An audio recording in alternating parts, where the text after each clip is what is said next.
What do you think about the SOCOM franchise future, or the future of SOCOM?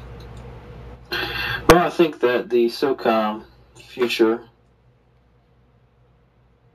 right now is pretty much down in the dumps.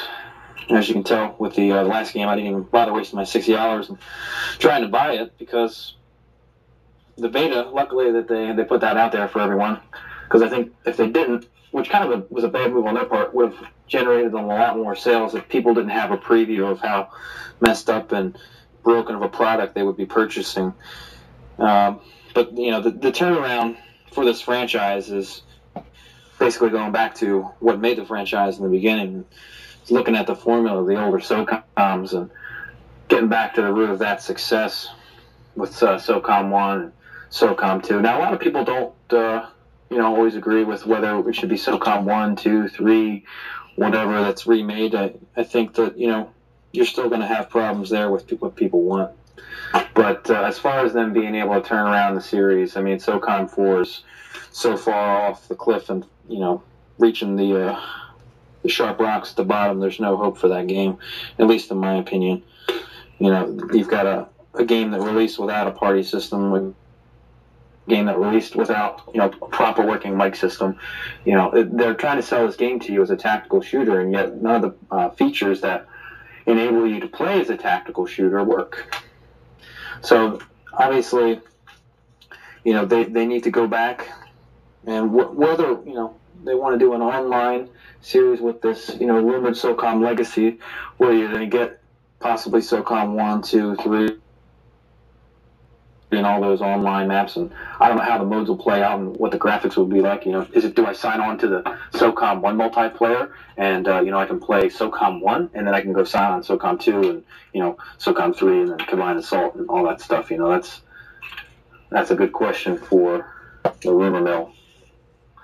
But that's how I feel on the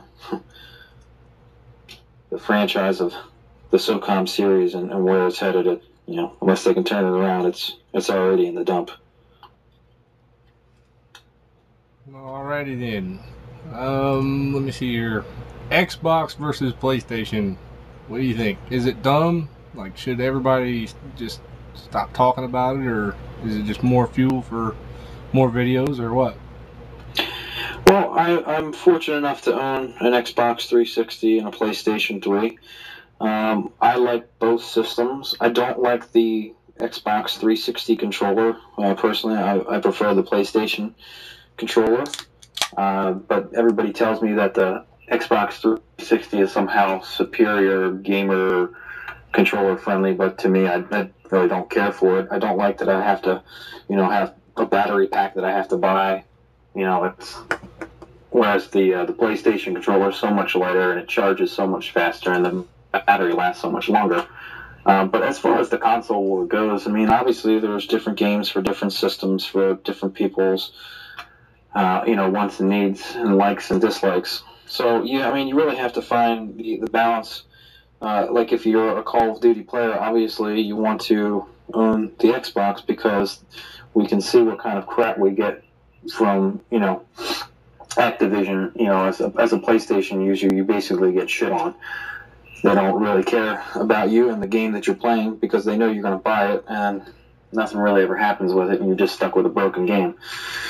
But as far as the console war goes on YouTube, I mean, it's just entertainment purposes. And, obviously people feel strongly about their system and, there's some real hate going on there towards people that like, one system versus the other. But I guess that's just kind of human nature for people to side with something and then defend it, whether they know really anything about it or know anything about the other side.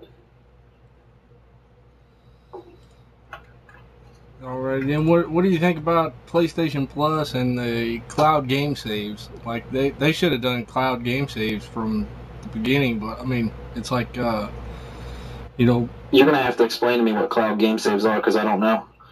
Oh, well, it's like you can. What is cloud game saves? Well, it's like you can put your game saves on the server and then access them from anywhere as long as you're logged into the internet. And it's like that comes with the PlayStation Plus subscription, but it's like you could just go and buy a thumb drive and just take it to somebody's house. But I mean, do you think that's something they should just give to everybody, or? Well, there's a convenience factor there, but then there's also a server factor where you're going to have to be paying for that server. Just like on the Xbox, you pay for your server use, whereas PlayStation, if you get on PSN, you're not paying for it.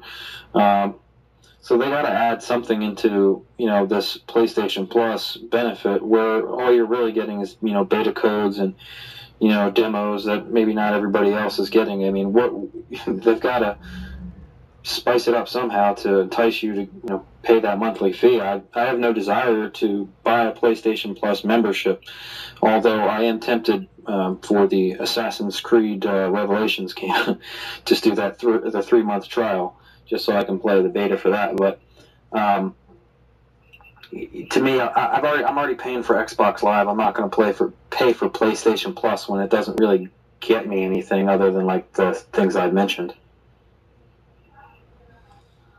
Alrighty then. Do you play any computer games at all?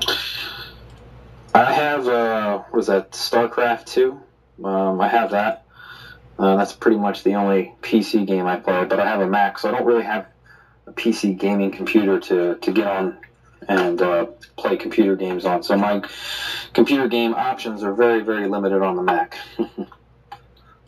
Oh, so you use a Macintosh, huh? I have an Apple. Cool. What about cross-game chat? Is there anything like that on an Xbox? And do you think that we should have it for free? Or do you think that would be something that they would put in the subscription type plus thing? Well, the cross chat is on the Xbox, and I have used it. It is nice for when you are just logging into your your game, and if your friends are in a party, you can just log into the party, and then you can chat immediately with them, or you can be playing whatever game you're playing, and your friend can be playing his game.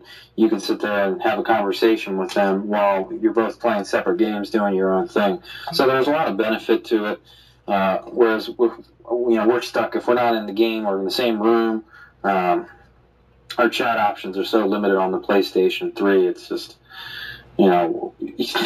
it's frustrating because then you got to go to the XMB and then you got to bring up their name and then you got to shoot them a message, and then the person that receives the message, they have to bring it up and then they have to read it and then respond back, and it's just so many buttons to be hitting, especially if you're playing a game, or if you say you're online multiplayer and you die or something, or even if you're playing like a respawn game like Call of Duty, you don't really have time to sit there and type away a message or pull up the XMB because that freezes the game.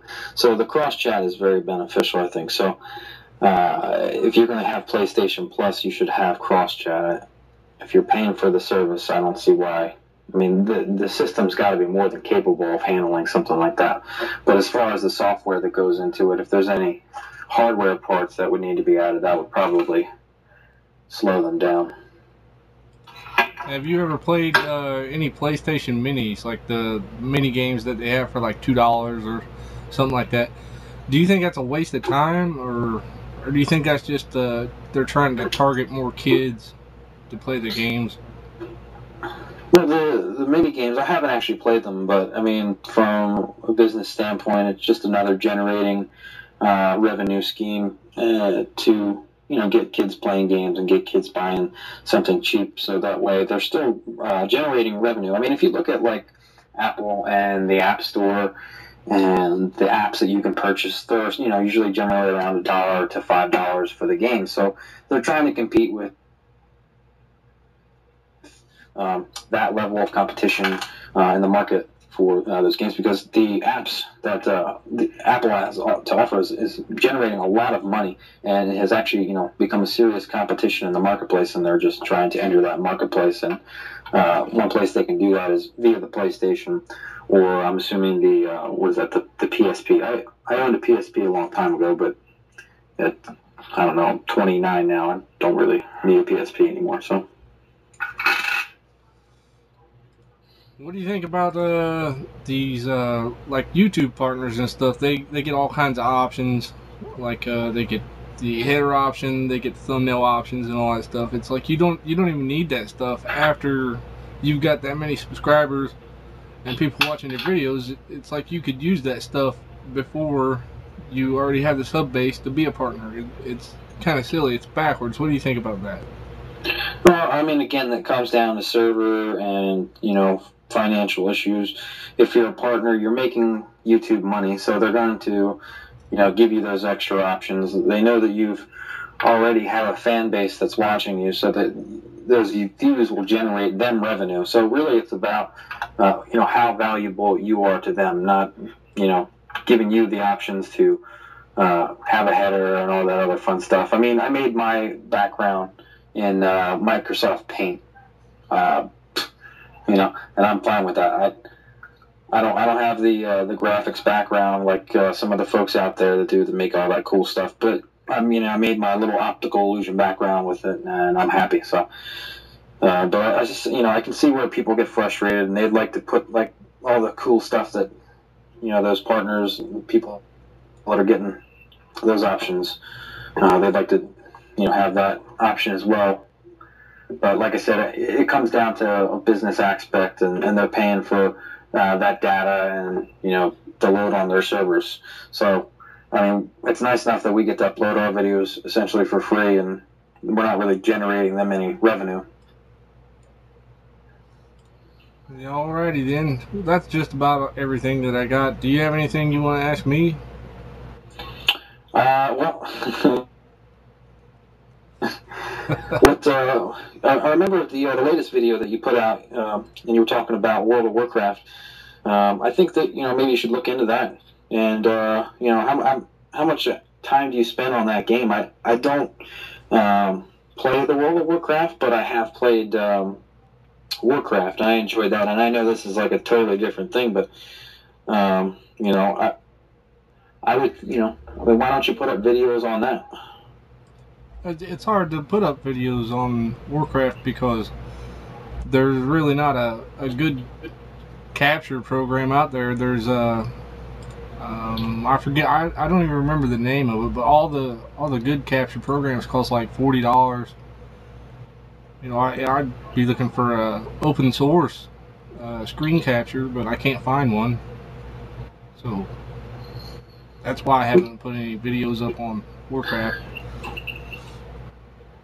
Yeah, I mean, my thing is like I do SOCOM videos, and so SOCOM's dead basically. So other than the rumor of the legacy coming out, I mean, I just don't really have anything else to put out videos that people watch. I mean, that's the tough thing, is trying to find that niche, so to speak, or that topic that you can cover and that people want to hear about, or watch the videos. And I mean, I know a lot of people do the World of Warcraft thing.